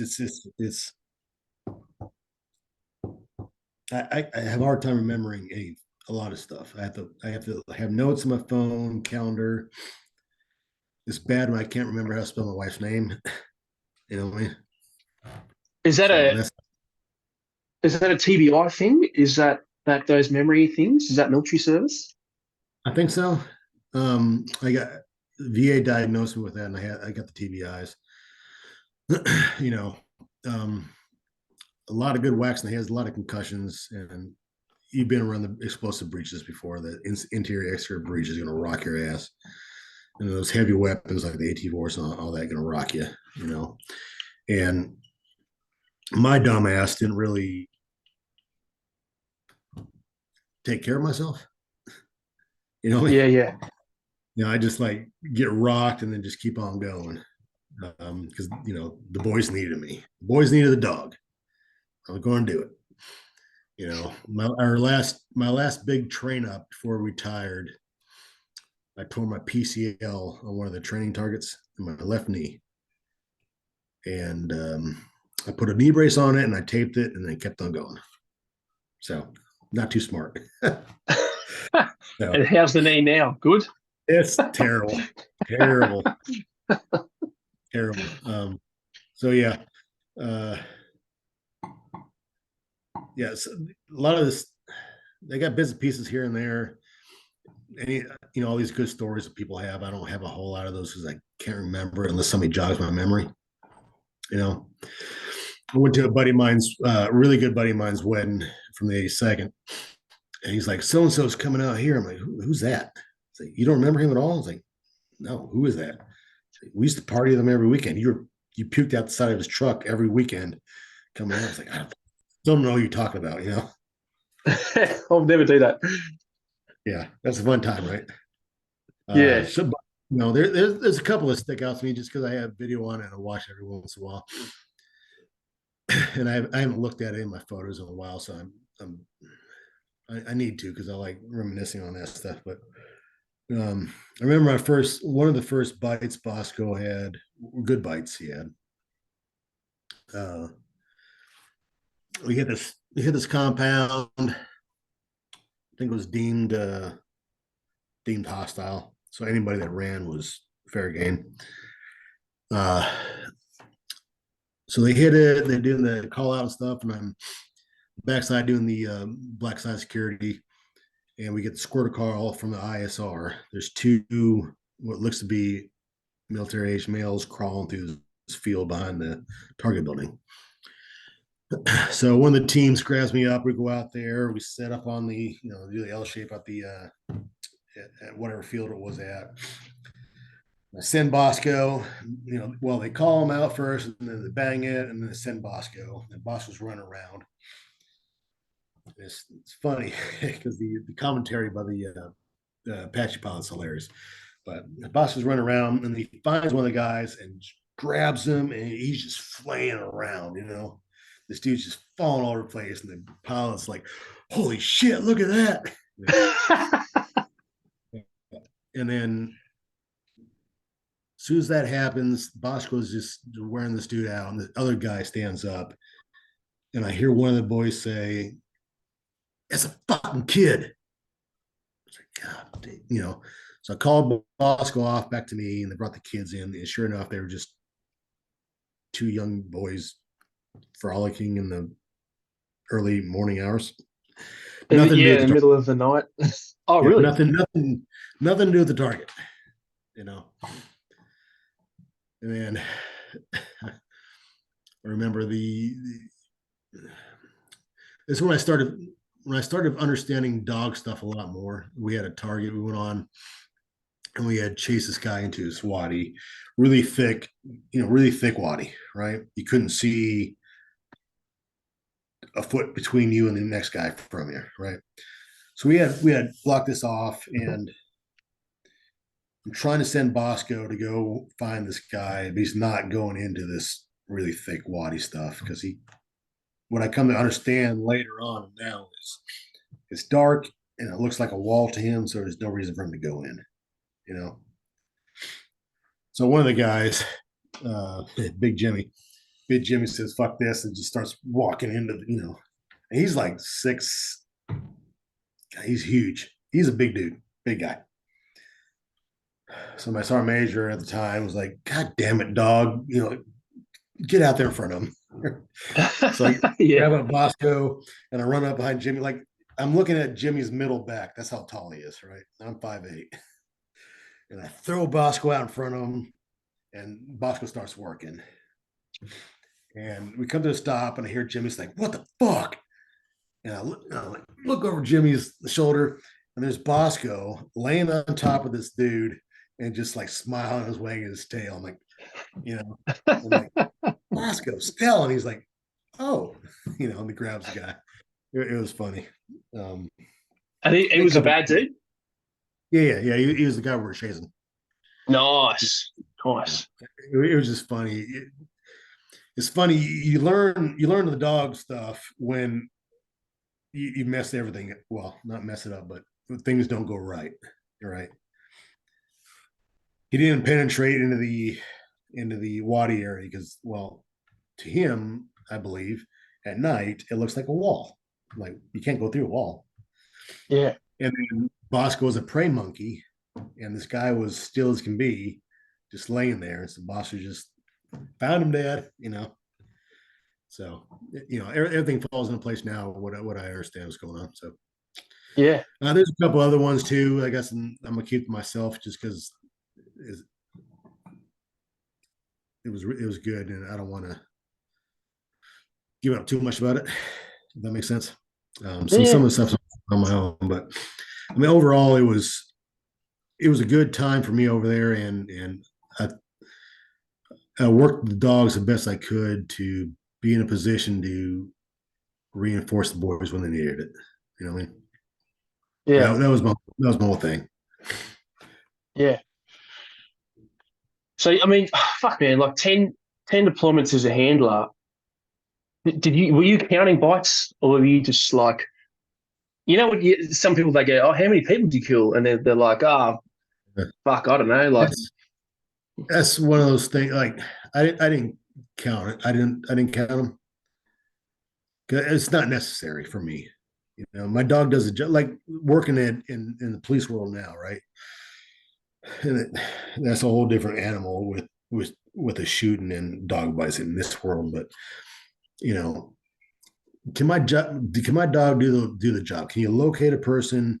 Can we find that person in a standoff? That's all that matters. Does he bite when he needs to bite? Yes, he does. That's all I care about, right? Yeah. In police world and over here, we use the dog to locate the bad guy, right? If he bit him, cool. If he didn't, awesome. Whatever, right? The boys would deal with it, or we would deal with it, So no, I never counted it. I just like, in the cop world here, one of my big pet peeves is the I've shot somebody guy, in the police world. Drives me up the wall. Yeah. Well, is that expand on that one for me? Because it doesn't make sense to me, right? Like, if you look at all these assaulters that worked over the years, they've all like, they do their job, right? None of them count. None of them keep tally of what to do. But everybody knows they can do their job, and they be there when they do need to be there, and they do the job when they need to do it. It's the same as us. I never really had to get into personal engagement myself, because that honestly, if I had to get an engagement, then there's stuff starting to go south a little bit. You know what I mean? My job was the dog, and I needed to be obviously I'm going to defend myself. And I can shoot when I need to shoot, but I've only been in one engagement. So, but it's not my main focus in my job time there. Does that make sense? Yeah, it does, man. So it's going all that with, like, you get all these operators that are badasses, and they filled in a whole lot of people. None of these guys ever tallied it up or kept track of it, which seems to me like a professional thing. Like, they're professionals. They can do the job. They can do what needs to be done at that necessary. They can do what needs to be done at that time, what is necessary, and that's it. You can trust them. You can count on them. You come over to this role here, and you run to some of the guys. It's like, well, I've been in a shooting. I shot a guy. I'm like, congratulations. So have I. I don't know what you want me to tell you. And they hold that like that's a big esteem for them here, and that drives me up the wall, because that's not, in my mind, that's not how a professional acts. A little bit of humility goes a long way with that stuff. Yeah, and I think I think the mindset for a lot of people, and this was my mindset when I was in the military too, is that like being able to shoot somebody or being in a big contact or a gunfight or whatever is a metric for you. So for me personally, I was always like, I want to prove myself, whether it be to Yeah, other yeah. guys or to myself, whatever. So for me, in my mind, I was like, a metric for proving myself is a gunfight or killing someone or how many Right. deployments I've done or whatever. I don't disagree with that at all. That's, the same for a lot of us. Same for me too. Can I do the job? Can I do it well? Do it? Am I that kind of man that can man up and do it when necessary? Right. That's yeah. And I think that's what a lot of the professionals do is they man up and they do their job. Right. I know going out with my guys on target, I could probably leave my rifle at the house. I'm good. They got it. I got no worries about the guys around. But there's that 1% that doesn't go right, and I got to engage somebody. And you're right. It's a measure for you as a man. Can I do the job? Can I make this happen? Right? Am I going to bitch up when this happens for real? It's a big thing for especially guys in our positions. It's a big thing. Can I Yeah. be counter, do what needs to be done when the time is necessary? And for me, that's all that matters. you know. So I can tell you, all the guys I work with are better badasses than any cop I know in my department now. You know what I mean? But I have never experienced any of these guys talking about their body count or anything like that. You know what I'm saying? They're all professionals. And it goes back, and I'm not, don't take it the wrong way, because the mindset of like, can I make it happen? Can I be there for when it needs to be happening? Can I do this? That's in everybody's mind, right? Can I do it on the street here? That I got questions about that in my mind here. Can I take somebody's life here on the streets in the United States? I'm playing with that right now because I don't know right now. I mean, the climate of everything in the States right now, I don't know if I'm capable of that yet. Does that make sense? Yeah, yeah, So definitely, definitely. it's not a bad thing to measure. I don't think it's a bad thing to um, see what kind of man you are, or, all that kind of stuff. But I just don't. I'm not a big fan of. You don't listen to me, well, because I shot somebody. I wasn't shooting. It's like nobody gives a fuck. You're a terrible cop. I don't want to hear it from you. You know what I mean? Yeah, yeah. Because I've had these discussions with mates of mine, and that topic of like numbers came up. It was like, oh, what's your number? Like we weren't asking that, but it was like, unless it was say like under five or something, and it's like, yeah, it was three, and I remember all of them because it was one, two, three. And it's not hard to forget. But maybe after a certain point, it's like, I don't give a fuck what the number is because I already know I can do it, and then the numbers are Yeah. irrelevant, if that makes sense. But I guess, man, if you've been in that job for that long, especially in a role like that, and let's say you've been in the Army Special Missions Unit for like 10, 15 years, if you were Yeah. counting your numbers, you probably would have lost count like a long time ago, or the number No, counting was so obscured by whatever the other stuff that you were doing, it becomes irrelevant. the bite stuff. I never really concerned myself with counting. We had a couple guys that did. Well, we weren't supposed to, but they've kicked down their target. I just didn't, because for some reason, whatever reason it might be, I just didn't concern myself with it. As long as my dog's doing it, as long as me and my dog are doing what we're supposed to be doing, that's all that fucking matters. You know, and like I've only engaged one person the entire time I deployed. You know, circumstances came to that way because when we hit this target, it just they just came squirting out, shooting at us. So I'm not gonna just stand there and not do nothing. You're right, but again, and again, it wasn't my it wasn't my main focus as a handler to be a shooter. Does that make sense? I had to get that dog to a spot where I needed to be at to do my work with him.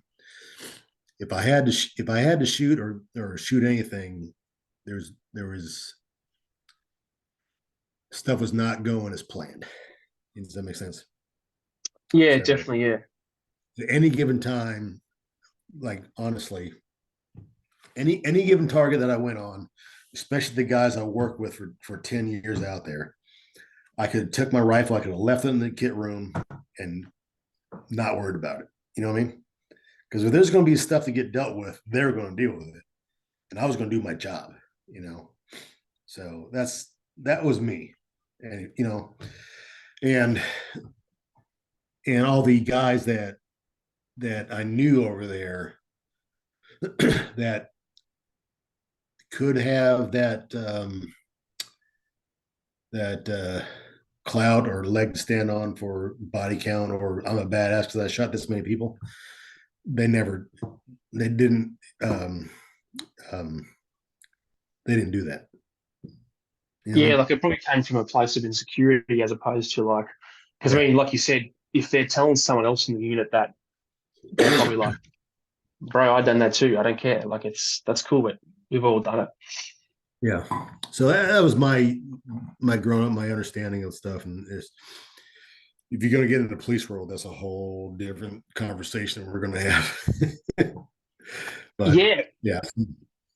Mate, do you want to go into that, right? Because you left 2016, and that was still, from what I understand, because my last trip was 2016, and some of your guys were over there doing some stuff.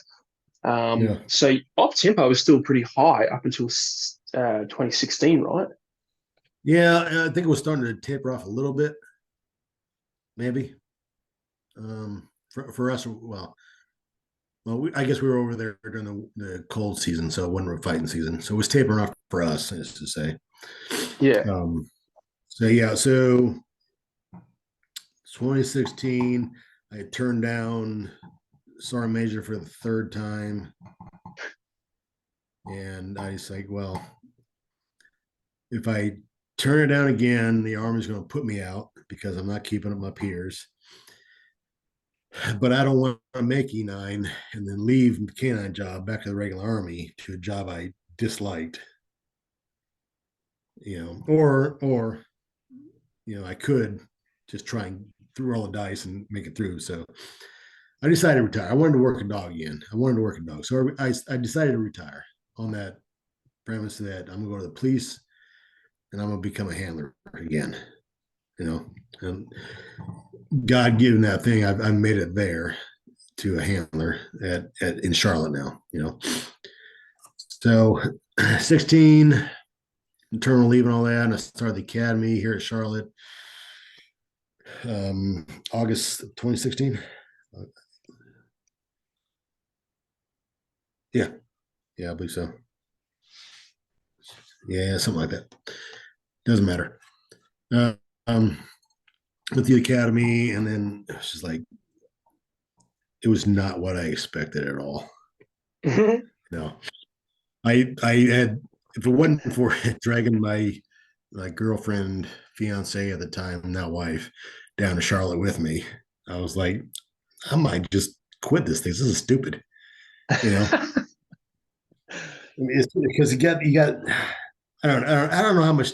I don't know if there's any difference with the Australian cops down there, but there's some egos running around here. Egos, you know.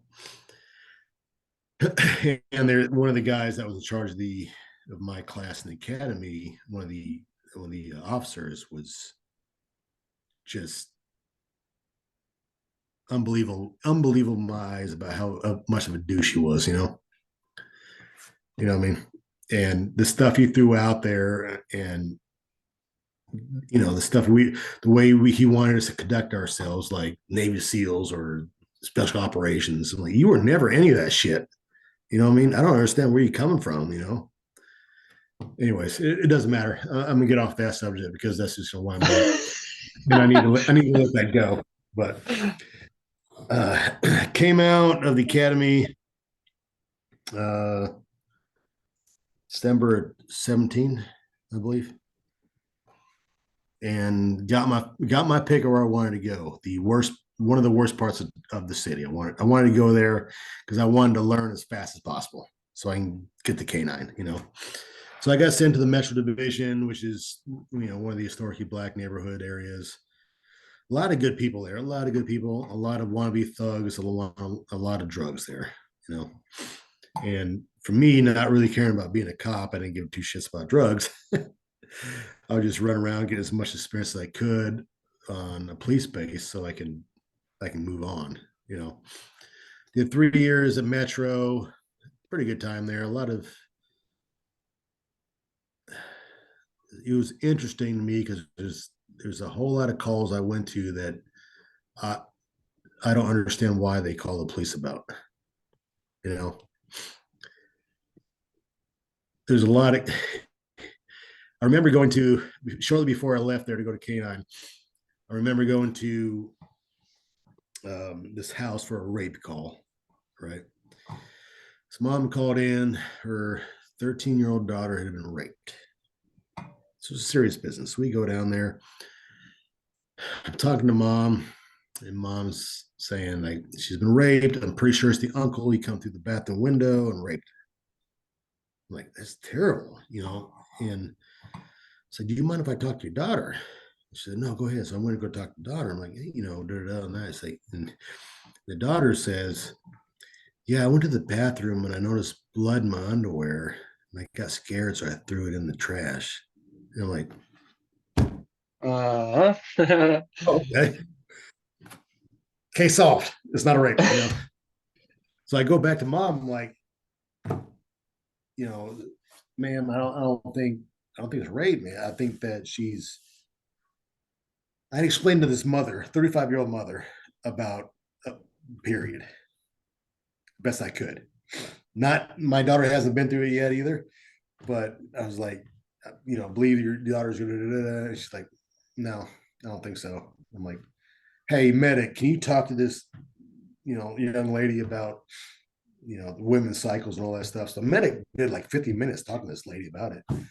Yeah. She's like, no, I'm pretty sure she got raped. I think I got raped too because I'm bleeding too. And I'm like, I just don't understand, Really? Yeah, yeah.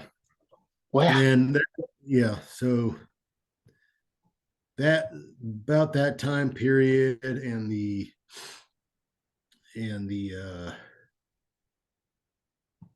not understanding the police world, the civilian world, and stuff like that, it kind of ran me into a not very good mindset which almost ruined my career and my marriage. So I had made K9. I was like, yes. Still had Rigby, made K9, and the sergeant that was there at the time, one of the the real old school guys, like cranky yank, and it's my way or no way at all. We're not gonna change for anything, right? So, and I was already friends with a couple of the handlers before that, which he was not. He had a big problem with. So I was already coming. Somehow I made the team. I don't know how I made the team. I was coming into possibly, a landmine coming in. This guy was like, he was going to try me. He was going to mess with me because he didn't like the two guys I knew, and he didn't believe that Army handlers knew what they were talking about. Yeah. So he goes down. They come out. It's me and two other guys in the first class that I had, and they go to Global down in Alabama. I don't know much about them. They bring up 3 dogs. Shepherd, a big blockhead shepherd, and another Mal. So he gives me the Mal, and like, this is the Mal, and it's a good dog, and we're gonna do the SWAT thing. You're gonna be a badass, blah blah blah. And I start going to this dog, and he is soft as all anything. I have never dealt with a dog so soft before. Not it's not necessarily a bad thing, but he was soft. And then we started in school, and God, it was all I could do to get him on bomb motors. It was like pulling teeth to get this guy doing bomb motors, do anything. We had no less than 7 conversations between me and the lead or the lead instructor about getting rid of this dog and starting again. Right? He was just not working out. He's not made for the job. No harm, no foul. He's a nice dog. I liked him. He was a pretty cool dog, but he's not for the job.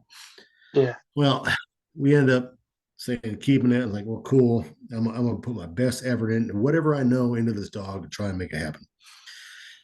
And the RNC came, the Republican National Convention came to Charlotte. And I was running a venue for Ivanka Trump. She was coming in to speak. And I was running, all the media cars and all that stuff. And I'm running the cars, and something spooked. His name was Kevin. I named him Kevin. But something spooked Kevin. And he shut him down, And me being as serious as I was about that game, I'm like, this is not the time to fuck around, dude. Come on. I give him a jerk. Let's get back at it, And after that, he just shut down. I could not certify with him. He would not certify. I tried to do a task, he would not do anything and all that. Yeah. So, and I come back, I'm like, this was happening. No, no big deal. We're supposed to, usually there's a year warranty on these dogs, and so we just do it again. Well, no, they didn't get a year warranty. They had like a 3-week warranty. And so we had to get rid of Kevin. We sent him over to one of the old. So Charlotte's got this hired back program. You retire, you can get hired back as a part-time cop, I guess, 20 hours a week type of deal. Yeah, I've heard that. Yeah. So one of the guys, Dan Malone, he was before Mike Grau, the buddy of mine I was talking to when I was retiring.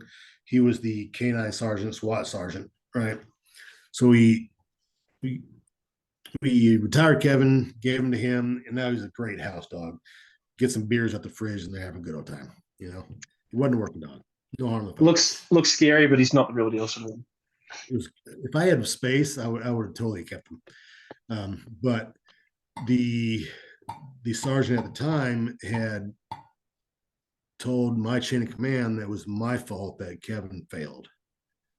It was that stupid Army training that made it happen. He's worthless. We should not keep him. Luckily, as in like you, not the dog. Me. Shit. Yeah. Okay. Yeah. Not that. Because it's funny because all 3 of those dogs that came through that class got pushed out of the team. You know what I mean?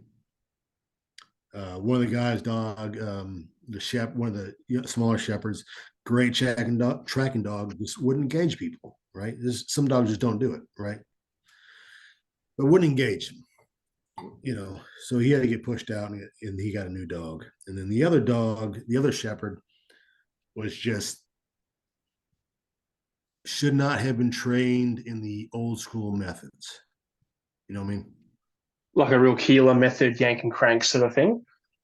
Yeah, that dog. If they would have done that dog like they do the schools we do now, positive reinforcement and all that kind of stuff, it might have been a different dog. But he got pushed out because he was like biting everybody. Almost bit me a few times on tracks.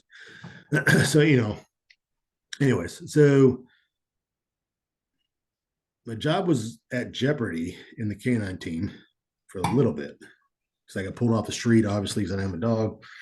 And that's when our new sergeant, that sergeant now, came into play because he was taking over for that old school idiot. And he had a sport background, Schützen sport background. So he knew something about dogs, And he's listening to this old timer say what's going on, and he's like, that just doesn't make any sense to me, all that kind of stuff. He helped me out. He went to bat for me without really knowing me to say that it wasn't me, it was the dog. Yeah. So I got another dog, the dog I got now, Ben, and I was my sergeant's first school that we did. And Ben turned out great. He's rocking it, and all that kind of stuff. But that whole little time period there, I was already having problems with the cop world as it is, the politics of it, and the way it works. I still don't understand, but I had a bad problem with it, and I'll let it really eat me up inside, to the point where my wife said we should probably go see a therapist. So we found a therapist, and she turned out to be a terrible therapist. So it's like, I'm done with her. I'm gonna figure out myself. I'm done. Right. Well, I didn't figure out myself. I just went downhill from there. Um, really had a big issue with everything. Got numb. Didn't do the things I was supposed to be doing as a husband, father, or anything. To the point where wife says, we had a bad conversation about a subject that was really touchy, and after that I'm done. She moved out, and all that. And I got to the point where I'm like, how am I going to off myself and still get my kids paid? You know what I mean? Shit. Yeah. It's that type of deal. That's where I was at that time. God, not too long ago. 3 years ago. In that spot. It's not long. It's not long, bro. No. Actually, the first AT K9 conference that we had up there, it was when we were split, and I was trying. All that was going through my mind at the time. It was ridiculous. So Katie left, and that's when I figured out I had a problem. And I went and sought help from a psychiatrist. In fact, I actually found a good one. I gotta talk to her again just to follow up with her. But spent about a year talking to this lady every week, hashing stuff out. That's when figured out my personality and the way I deal with conflict came from the way my dad was, and all that kind of fun stuff. Yeah. Work that out and finally come to realization, like, I messed all this stuff up. I need to fix this, get myself right before I can do anything else for anybody else. So I'm still in the progress of getting better with that. Katie and I are getting better. We're doing a lot better. We had a couple good marriage retreats that helped us bridge that gap a little more, all that. I still don't know what the hell goes on in this police world, but I think I'm in a better spot now because I don't care about the cop stuff anymore. The politics side, you mean? You're trying to put the bullshit aside and just concentrate on the work part. Yeah, I try to work on I try to concentrate on the K9 piece. I got a really good job right now. I have to train my dog, and I have to go to dog calls. It's what I have to do. I enjoy that. Right now, I'm helping out with the new dog school with a couple of the handlers. They get new dogs, helping them out by working all that kind of stuff. I'm having a great time. I got to focus on that. And every once in a while, I still fall in the trap. Like, I don't understand how this leadership is so terrible. Like, my wife was on workers' comp for like 2 years. She tore her knee on a traffic stop one night. She's a cop too. Oh, okay, yeah. Yeah, she was a traffic person, so she was on the DWI task force. And she had a traffic stop, DWI, and the dude took off, and she ran after him. She tripped and just destroyed her knee, got back up and finished it out. Now the department wasn't behind her, which made her experience. Well, she got into a bad place. I was in a bad place. We were both in a bad place. It made everything worse. So she was out for like years. She was out for 2 years with no real support from the department for getting hurt on duty. And I still have a problem with that stuff. Like, I still have a problem with that. It drives me up the wall. But she's doing good. She left Charlotte. She's at this smaller agency in the county. Sounds good. It's going to be a good thing for her. So that's matters good. But yeah, that's all about what's going on there. That's good, man, and I appreciate like how open you've been, because I know not everyone wants to come on to a fucking podcast and tell us about your deepest, darkest parts of your relationship and your work and your family and your psychology and stuff. So Bad thing is that is well, not the bad thing. Um, I don't feel a pressure on doing that because there's a lot of guys that I know that are going through the same problems. Which again, coming out, retiring to the unit, and having the problems that I had from retirement until this point now, I didn't think I was going to have those kind of issues. You know what I mean? yeah, Like I wasn't an infantryman to start with. I wasn't an SF guy. I wasn't a ranger. I didn't experience all the stuff they experienced for the first half of my career. You know what I mean? So, and that's when I go into I feel like an imposter thing sometimes, right? Because I was a cook all the way through. I retired as a cook, you know, but I just happened to be in a command that believed in the right people at the right time to do the job, and I was given the opportunity, But there's a lot of guys. There's a bunch of guys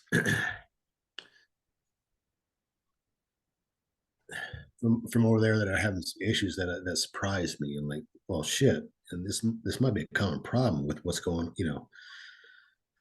Not so much. Well, just the experiences and all that kind of stuff. It's just a common problem. Seems to be a lot on the lines. One JC's and I's teammates tried to kill himself not too long ago. Didn't know about that. um,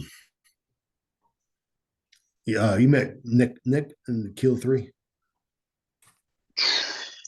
don't think so, bro. Don't think so. Well, he was another handler at the unit at the same time I was. He buried himself in the dog job. I don't think I know he had a hard time, but I'm not sure the full extent of it.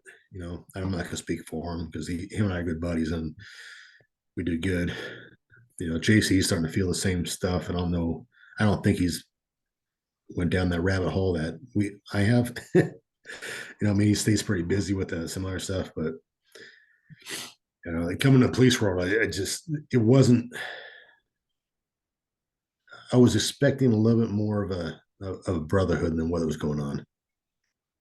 Does that make Man, sense?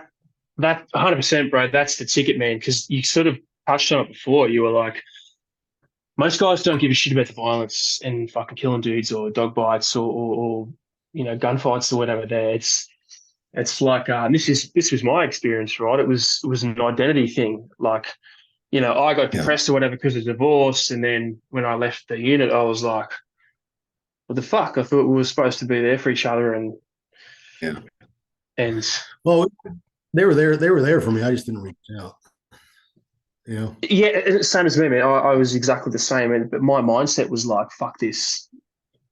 Yeah. Someone should be helping me, but and like I don't know if you sort of alluded to it before, but in fact you probably did. You were talking about imposter syndrome. There's a massive shame element too, man. You're like, I was never an operator, so I shouldn't have, you know, PTSD or TBI or whatever other acronym that you have been ascribed. Yeah. There's probably a bit of shame there. You're like, well, I wasn't an operator, so I don't deserve the good or bad things that have happened to me post career. Is that kind of where your Maybe mindset? maybe a little bit. Maybe a little bit. A lot of the guys over there, they they've done a lot. You know what I mean? And I shouldn't feel that way, and a lot of guys tell me not to feel that way. But still, sometimes it comes back and gets me in the ass. You know what I mean? But same thing. Yeah, like I didn't do what they did for 20, 25 years, whatever. You know, um, so when I finally figured out that I was going through that dark time there, and I was like, I didn't expect myself to be here because of this, I mean, I didn't expect to get myself here because I wasn't one of them per Yeah. se. I mean, you That makes only sense. did you only did 10 dog deployments with one of the best tier one military units in the world in one of the longest running modern wars. I mean, that's all you did, right? Yeah, yeah. Well, I'm just saying. Those Yeah, guys, yeah. props to those guys. Those guys are world class in everything they do, like Yeah. everything they do.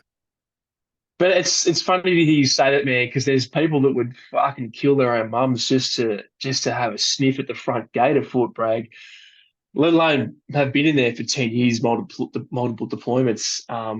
Because then, like, there are people who are like, oh, I didn't do 10 years as a dog handler in the unit. And you're like, I didn't do 25 years as an operator. The Yeah. 25-year guy's going, I mean, I wasn't in World War II. I didn't storm Peleliu. It Yeah, never you're right. ends.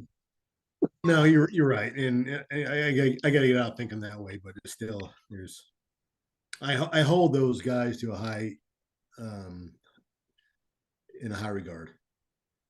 Does that Yeah, make sense? I My totally do.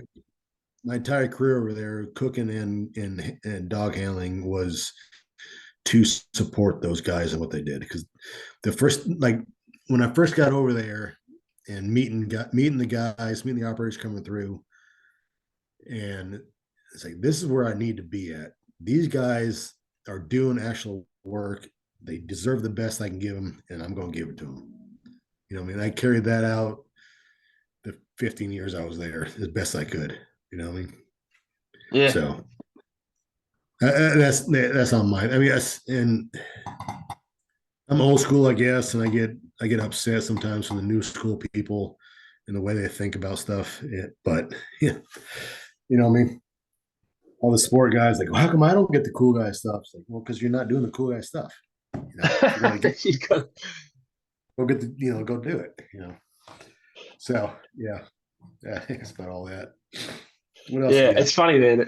It's one thing to say it, but it's another thing to believe it, mate. And I'm just going through some shit myself when I'm like, I'm just on the cusp of believing it. I've been telling myself for a long time Yeah.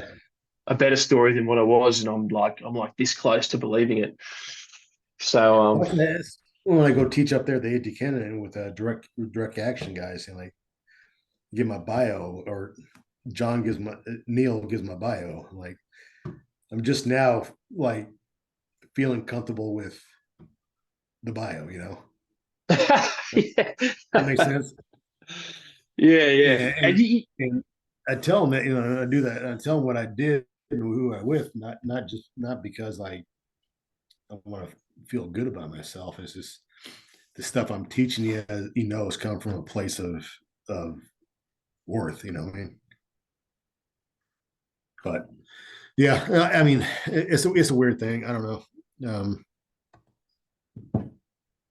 It's a weird thing. I was nervous about coming on the podcast. Nervous about talking about my story because I want to do great for the dog world. I'm here for the dog world, right? I want to improve it the best I can, but I'm also feel sometimes like I shouldn't be here.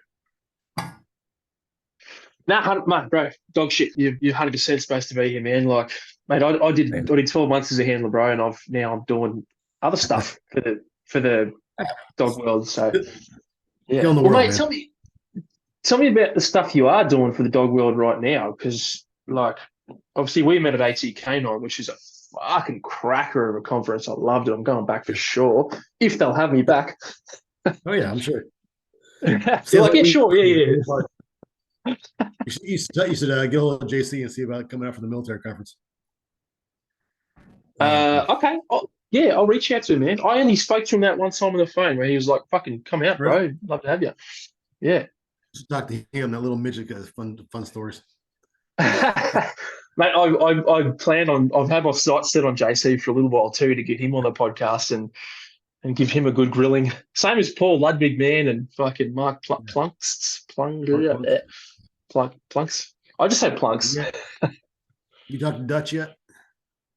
More. mate. Very briefly. I'm definitely going to get in touch with Dutch, man, because That guy's somebody you need to talk to. He's got a great story. Yeah, and I've heard it briefly, man, on other podcasts and stuff, and I definitely want to get him on. But mate, talk about. I want to finish up talking about you, bro, because tell me how you got involved with DA K9. What is DA K9, and then tell us about So the AT K9 conference. with direct action, it was JC and then another guy on a different squadron's dog team, Matt Boyer. God, someone can't talk for some reason. Those two guys developed the direct action canine. Right, it was their baby. They were going with it. I just happened to be buddies with JC and go have fun with him. Right. At whatever point, Matt decided he needed to buy out for whatever reason, you know. So JC took it, and being on a team together, we work very well together. So he asked me to come in and help out doing that training stuff and all that stuff. Can I call you to come out and do this training and all that kind of stuff? So that's how I got involved with that. The ATK9 conference, which is the byproduct of John understanding, seeing that there's a big gap in training for K9 in the civilian world, within the US anyway, in the police world. So, well, it's him, Mark, Paul, John, Neil. It might be I'm forgetting that guy. Mike Pennington at Ohio. They're all the board members, right? They brought them all together. They're all top names. Mark was my trainer for a long time. He was king shit in the South Florida world as a canine trainer. Mike Pennington, awesome trainer at Ohio. Obviously, Paul Ludwig does a great job and all the stuff he does there. I don't know him personally, know that, but I know of it. Well, I know him kind of personally, but not as much as JC does. So a lot of talent in there. And then he tried to pattern the AT K9 conference in a similar fashion as the soft conferences we used to have. Like, so every year we had a special operations K9 conference and hosted at whatever place. So he tried to pattern after that, an actual working conference that they come out, they actually learn and have a good time versus like hits where you go sit in a classroom, some dude's telling you how awesome they are and bring us in for training, and then you go out and get drunk, and then you come in the next morning with a hangover. Just ratchet, yeah. So ATK9 is meant to be actually learning, and in a fashion that we're trying to get the cost down for the dog team, as low as possible so they can come out and do it, So that's how I got involved with that. And I believe, well, John's my boy. I'm going to do everything I can for him, obviously. But I enjoy teaching. I believe I have something to offer for the canine world. I believe direct action canine, whenever that kicks off and goes big time, it's got something to offer. And I think ATK9 is going to rock this other. I think there's other conferences out there are going to start looking at ATK9 and say we're in danger, So Yeah. It's the only one I've been to in the US, and I was very, very impressed, man. Not just by like the actual like the caliber of the instructors, because that was fucking unreal, but the format, the way we did everything, I was just like, man, this is exactly how I thought a conference should be. Yeah. And that's what I thought something like the other conferences would be like. Here's your instructors, they're running this, he's going to do some training. Yeah, sometimes, like I've been to HITS and I've been to Canine Cop magazine. I think that's in Vegas. Yeah. Yeah. And that's generally you sign up for the people you want to see. And most of the time it's them doing, it's almost like a sales pitch. I mean, this is what we do, this is why we're badass, and blah, blah, blah. And then everybody goes out and they party, and nobody really trains. There's a few guys that do, like Armin, when he goes out there, I think he does actual training. those conferences, stuff like that. But so it's a good time. It's a good networking thing. It's good to see the other cops and or other handlers out there and see what they're doing. But it's not really. I didn't take a whole lot away from those conferences I've been to, other than But yeah, it's a good thing there. I think it's going to take off and do really well. We're hoping for anyway. And JC being JC and the guys that are with him, I'm 100% in there supporting him. That's my role. I mean, I'm not a very good entrepreneur, but I like working and I like training and I like teaching. So that's where I'm at with that. So Nah, it's good stuff, man. And you're killing it, dude. You're doing a good job, man. And look, bro, massive thanks for coming on the potty, bro. I know this is your first podcast, obviously. Yeah. Popped your cherry. So yeah, your first podcast, and we kind of went deep, man. Like there's a bunch of stuff we talked about that you're probably not, just throwing out there for strangers on the daily. So yeah, myself and everyone that listens to the podcast, bro, appreciate it, man. It's for people that need it and that matters. That makes sense. Yeah, 100%. People like me that are struggling, that is to understand that it's okay to go find help, and it's okay to try ask. Yeah, I agree, and that's why I tell my story. It's why I've got the podcast. Like, get people like you on that have lived it and are living it, so the people listening can go, "Oh fuck, all right, I'm not a weak cunt. Like, it's all right."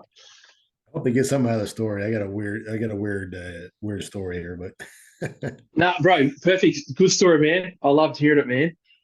But dude, I'll shut the potty off now. But mate, thank you for joining us, dude. I really appreciate that, man. I really appreciate you bringing me on here, and I really enjoy listening to all your other podcasts there. I Good, enjoy man. it. Yeah, you're part of it now, dude. So thank you so much, man. Thank you. We hope you enjoyed that episode of the Origin K9 podcast. Tune in next week for another episode. In the meantime, go to origink9.com, check out our safe, innovative and built-for-purpose K9 equipment.